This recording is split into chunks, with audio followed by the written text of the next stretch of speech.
Welcome back to SW.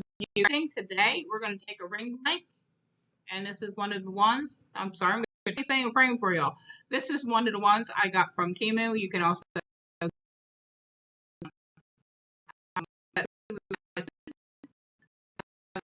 going to work on them today. This particular client happened to see some little hearts I did, and these are just left over from another project. I had some resin left over, so I added some glitter and just poured them out, and I'm going to use them for keychains or pendants. I haven't decided yet. And so she wants that in the ring because she wants it to glitter and she likes that color. And that was done with the Let's Resin Mixology line, and that comes from their 12 pack. And I will link all this down in the description for everyone.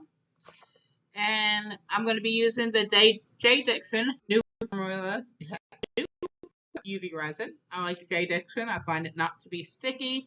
There's several good brands out there though, so you don't have to do J Dixon. But again, I will link that as well. I've got just a little cup. Don't need a lot of resin for this. And UV resin, the nice thing is it doesn't cure unless it gets exposed to UV light. So I have got my UV and it just cures it right up.